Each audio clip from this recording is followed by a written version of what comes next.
आप सभी को राधे कृष्णा। दोस्तों, मैं आराधना आप सभी का आपके अपने यूट्यूब चैनल में स्वागत करती हूँ। फिर से आप लोगों के समक्ष एक अपने लड्डू गोपाल की सत्य लीला कथा लेके आई हूँ, जो कि बहुत ही अनोखी लीला कथा है। आज की लीला कथा सुनने के बाद आप लोगों की आंखों से आंसू आ जाएंगे, वो खुशी के आंसू होंगे। कैसे मतलब आप लोगों का जो विश्वास है ना अपने कृष्ण कन्हैया के ऊपर, अपने लड्डू गोपाल के ऊपर, आज की लीला कथा सुनने के बाद आपका विश्वास और भी ज़्यादा अटूट हो जाएगा। कभी भी आपका कुछ भी परेशानी आए, कोई भी संकट हो, कभी भी नहीं डगमगाएगा। जो आज मैं आप लोगों को लीला कथा सुनाने जा रही हूँ।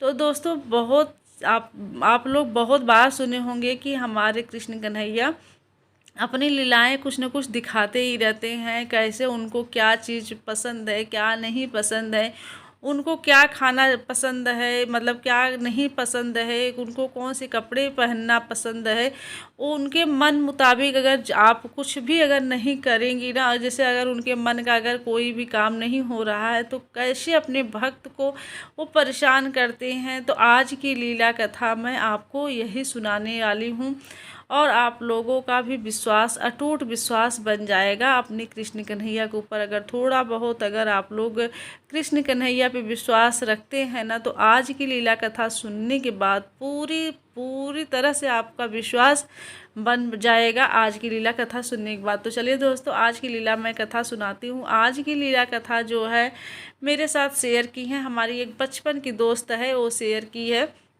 वो भी अपने घर में लड्डू गोपाल को विराजमान की है। काफ़ी टाइम से वो अपने लड्डू गोपाल की सेवा करती है और मतलब बहुत ही भक्ति भाव से वो सेवा करती हैं। लड्डू गोपाल का हर एक चीज़ का ध्यान देती हैं कि उनको किस टाइम पे स्नान कराना है, किस टाइम पे उनको उठाना है, खिलाना है, पिलाना है, हर एक चीज़ का वो ध्यान देती हैं। और जॉइंट फैमिली में हैं, उनके सास ससुर बच्चे और भी फैमिली के लोग हैं उनके, तो सबका आना जाना लगा ही रहता है। तो वो सब कुछ मैनेज करते हुए भी कृष्ण कन्हैया का जितना उससे बन पड़ता है मेरी दोस्त से, वो पूरी तरह से वो सेवा करने की मतलब कोशिश करती है अपने कान्हा का।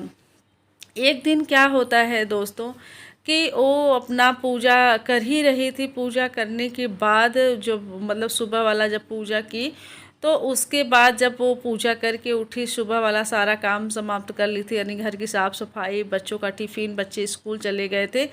फिर वो मतलब कि सुबह ही बच्चे उसके स्कूल चले जाते थे, तो सारा काम हम निपटा के 7 बजे वो फ्री हुई। तो 7 बजे वो नहा धो के अपने कान्हा को उठाए सुबह के 7 बजे, और उठाई और उनको मतलब कि पूजा पाठ उनका की। सुबह का पूरा अच्छे से वो भोग लगाती है, जितना भी उससे बन पड़ता है ना, वो सुबह बहुत ही अच्छे से भोग लगाती है। मतलब दूध पिलाना, दही, फल फूल या फिर कुछ और नाश्ते में बनाई रहती है, तो वो सब कुछ खिलाती है। एक बार सुबह अच्छे से खिला देती है कान्हा को, ताकि उनका अच्छे से पेट भर जाए। और फिर दोपहर में वो भोजन कराती थी।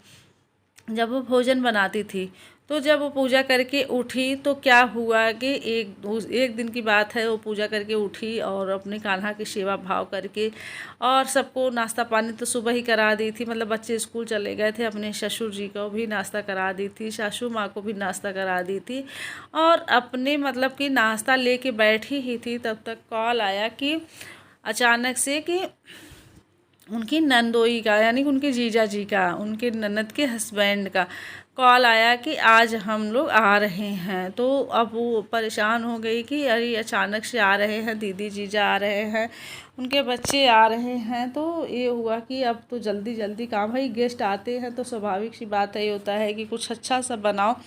तैयारी तो कुछ थी नहीं ऐसा कि हाँ हमारे यहाँ दीदी जीजा आ रहे हैं या फिर गेस्ट आ रहे हैं, तो हमें उस तरीके से पहले से ही लोग मेंटली प्रिपेयर रहते हैं ना कि आज हमारे यहाँ एक ख़ास मेहमान आ रहे हैं, तो हमें किचन में कुछ ख़ास बनाना है, कुछ खाने में कुछ ख़ास बनाना है। तो वो जब कॉल आया उनका, तब वो कही ठीक है। बड़ी खुशी हुई कि चलो दीदी जीजा आ रहे हैं। उधर परेशान भी हो गई कि आखिर अब इतने जल्दी आ रहे हैं, फिर कुछ ही टाइम रह के चले भी जाएंगे वो लोग, तो फिर मैं बनाऊं तो क्या बनाऊं। फटाफट वो सोची कि चलो जो भी है घर में कुछ स्पेशल सा बनाते हैं, अलग सा बनाते हैं हम। तो क्या करती है कि कुछ अलग सा वो खाना पीना बनाती हैं। पूरा मतलब बना भी नहीं था तब तक उनके ननद नंदोई उनके बच्चे सब लोग आ गए और वो खाना बना ही रही थी और काफ़ी लेट हो रहा था। उस दिन 12 बज गए। तो जब 12 बज गए तो उस दिन क्या हुआ कि लहसुन प्याज भी वो डाली थी सब्जी में, मतलब कि कुछ स्पेशल सब्ज़ी बनाई थी तो लहसुन प्याज डाली थी। तो कान्हा को खिलाने में लेट हो रहा था। तो ये सोची कि देखिए अब क्या होता है कि मतलब कि इनको इनकी जब ननद आई तो इनको चाय नाश्ता कराई। इनके नंदोई अपने नंदोई को बच्चों को सबको चाय नाश्ता कराने बाद पानी वगैरह पिलाई उलाई, फिर चाय नाश्ता कराई।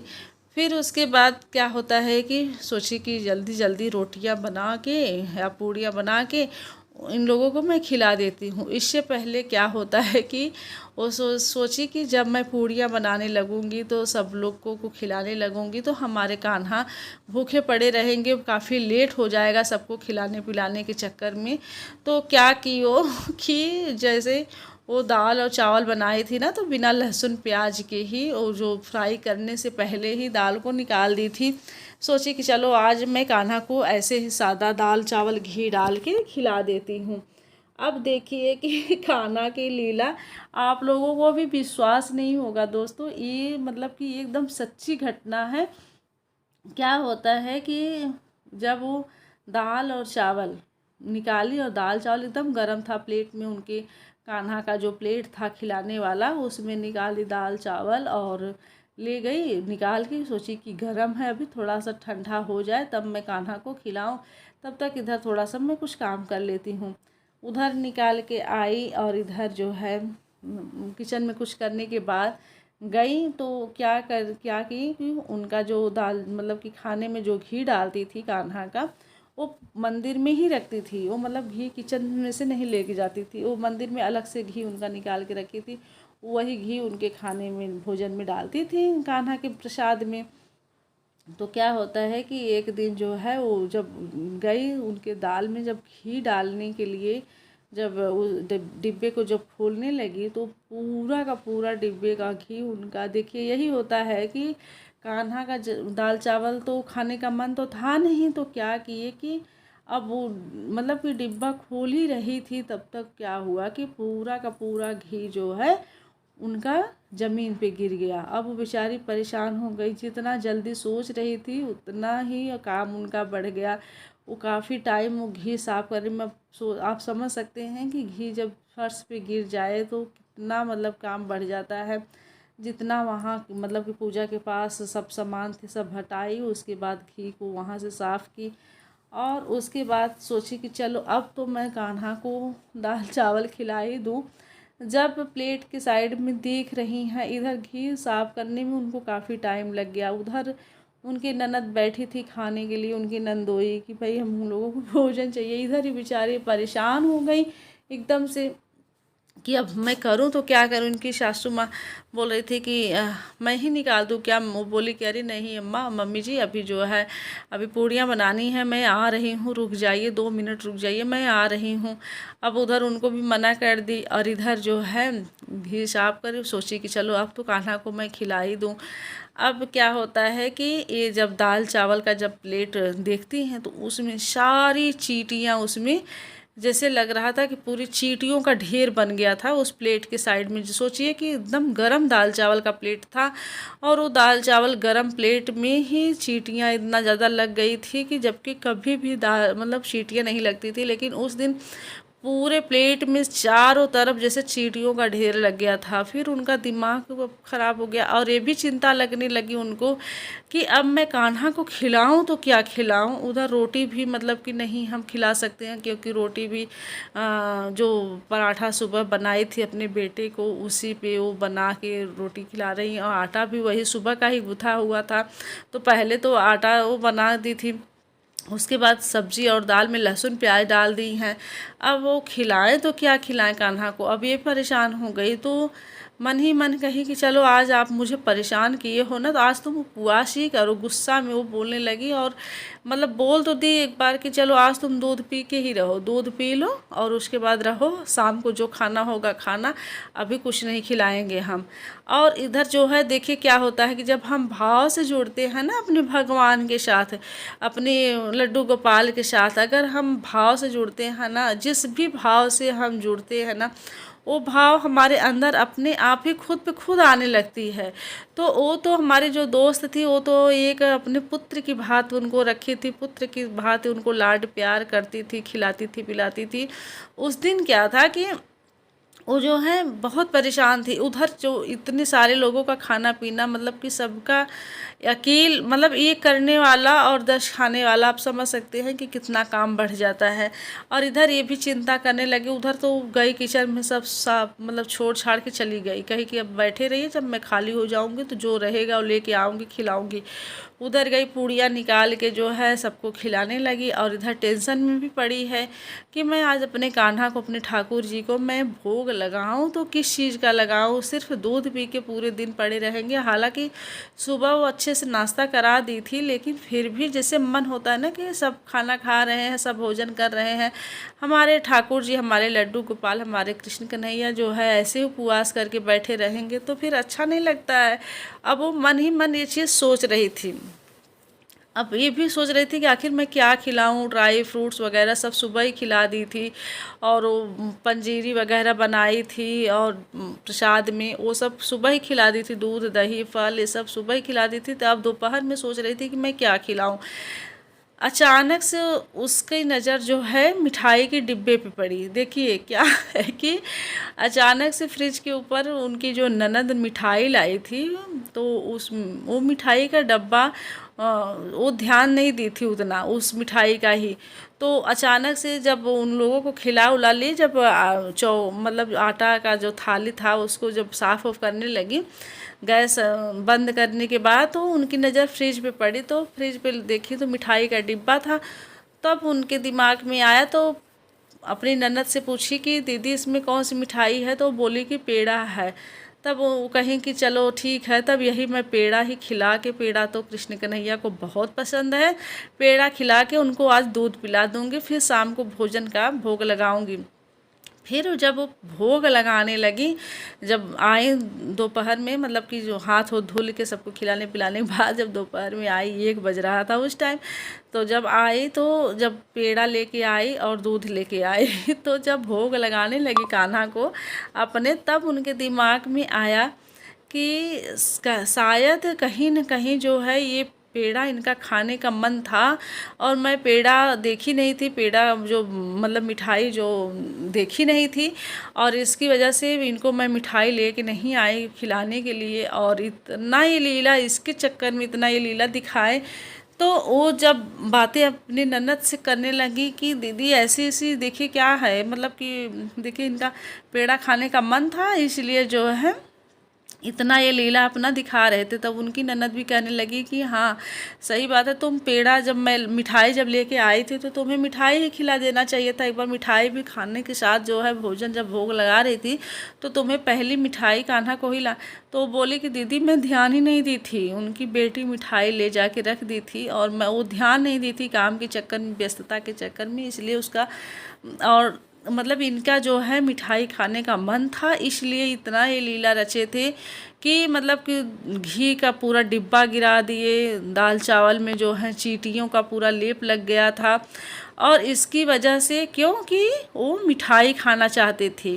तो दोस्तों हमारे कृष्ण कन्हैया, हमारे लड्डू गोपाल जो हैं ऐसे ही हैं, जब इनको अपनी कोई लीलाएं करनी, ऐसी ही लीलाएं अपनी दिखाते ही रहते हैं। जैसे कि इनको अगर जो वस्त्र नहीं पसंद रहता है, जो कपड़े इनको नहीं पहनने रहते हैं ना, तो बार बार अपने भक्त को परेशान करते हैं, उठना बैठना, हाँ कहीं उस वो फट जाएगा, कहीं उस पे पानी गिर जाएगा, कहीं कुछ हो जाएगा।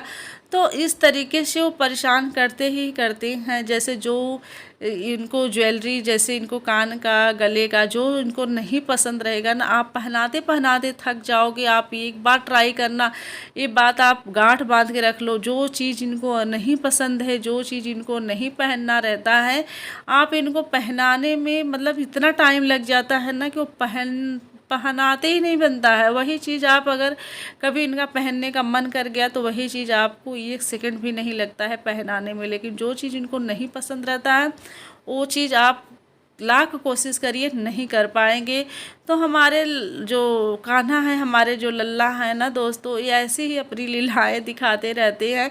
जब हमारे दोस्त हमसे बताने लगी ना तो मेरे भी आंखों से आंसू आने लगे अपने कृष्ण कन्हैया की ये लीलाएँ सुन के, अपने लल्ला की ये लीलाएँ सुन के ना बहुत ही आश्चर्य होता है कि हमारे लल्ला जो हैं अपनी लीला छोटी मोटी ऐसे ही अपने भक्त के साथ, अपने भक्त को ऐसे ही रिझाते हैं, परेशान करते हैं और उनके साथ ऐसी ही लीलाएँ दिखाते रहते हैं। तो देखिए, अगर ये लीलाएँ आपको, आपके साथ अगर दिख रही है कि आपके साथ अगर ऐसी कुछ अनुभूति हो रही है, तो ये समझिए कि आपके कान्हा जो हैं जागृत हो रहे हैं। आपके कान्हा आपके साथ सदैव रहेंगे। दोस्तों, अगर आपके साथ भी कुछ ऐसी अनुभूतियाँ हो रही हैं तो यकीन मानिए कि आपके कान्हा जागृत हैं। आपके कान्हा आपके सदैव साथ रहेंगे। ये आपका मतलब आप इतना विश्वास रखिएगा कि आपके कान्हा आपके आसपास ही हैं।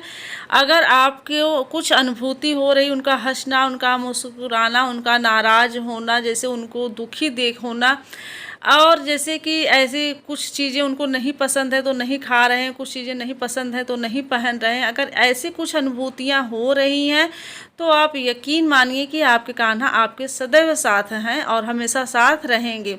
तो दोस्तों, कैसी लगी आज की ये लीला कथा? आशा करती हूँ कि ये लीला कथा आप लोगों को सुन के काफ़ी अच्छा लगा होगा और आप लोगों को भी अपने अपने कान्हा पे अटूट विश्वास होगा कि हमारे कान्हा हमारे सदैव साथ रहते हैं।